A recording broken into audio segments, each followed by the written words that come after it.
खरात प्रकरणामध्ये पहिल्या दिवसापासूनची माझी भूमिका ठाम आणि स्पष्टपणाची होती.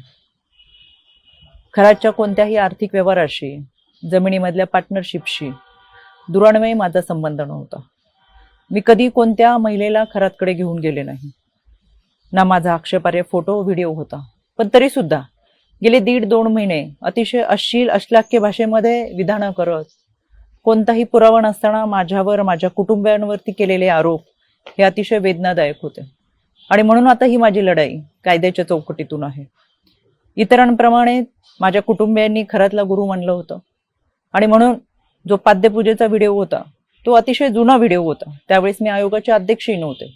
पण तरी सुद्धा खरात प्रकरणाचा तपास हा पारदर्शकपणे व्हावा यासाठी मी राज्य महिला आयोगाच्या अध्यक्षपदाचा आणि प्रदेशाध्यक्षपदाच्या अशा दोन्ही पदांचा राजीनामा दिला. तरी सुद्धा ज्या पद्धतीची चिखलफेक झाली, एआयचा वापर करून ज्या पद्धतीचे व्हिडिओ बनवले गेले आणि सातत्याने बदनाम करण्याचं षडयंत्र जे रचलं गेलं, त्याच्यासाठीची ही लढाई कायद्याच्या चौकटीतून. आणि म्हणून आशा मिरगे या बाईने डिबेट शोमध्ये अतिशय असभ्य भाषेमध्ये जी विधानं केली, ती विधानं ऐकून तर मला आश्चर्याचा धक्काच बसला. आणि म्हणून मी 4 एप्रिलला पहिली नोटीस ही आशा मिरगेला पाठवली होती.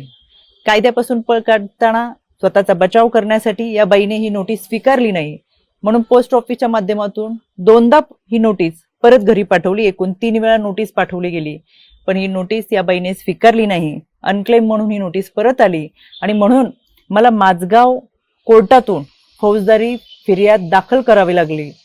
माननीय न्यायालयाने याची दखल घेऊन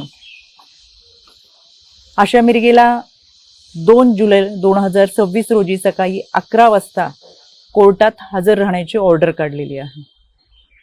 त्यावेळेस मी देखील हजर असेलच, कारण की हा लढा आता स्त्रीत्वाच्या सन्मानाचा आहे. यामध्ये आशा मिरगेप्रमाणेच इतर काही महिलांनी देखील कोणताही पुरावा नसताना अतिशय बेताल विधानं केली, सातत्याने बदनाम करण्याचा प्रयत्न केला, आरोप केले. कोणताही पुरावा त्या सादर करू शकला नाही. त्या सगळ्यांना 2 दिवसापूर्वी दिल्ली हायकोर्टातून नोटिसा पाठवलेल्या आहेत. दिल्ली हायकोर्टात सुद्धा मी उपस्थित राहणार आहे. हा लढा स्त्रीत्वाच्या सन्मानाचा. इथून पुढे कोणत्याही महिलेच्या चारित्र्यावरती शिंतोडे उडवले जाऊ नयेत यासाठी हा लढा आहे. आणि म्हणून खऱ्या अर्थानं हा महाराष्ट्र छत्रपती शिवरायांच्या विचारांचा महाराष्ट्र, जिजाऊ सावित्री अहिल्या रमाई भीमाईचा महाराष्ट्र. संपूर्ण वस्त्रात असलेल्या स्त्रीला विवस्त्र करण्याचा प्रयत्न या विकृत मनोवृत्तीच्या लोकांनी केला आणि म्हणून या विकृतीच्या विरोधातला माझा लढा आहे. ही लढाई मी निश्चितपणाने लढेल. पहिल्या दिवसापासून जे सांगत आले ते आजही सांगते.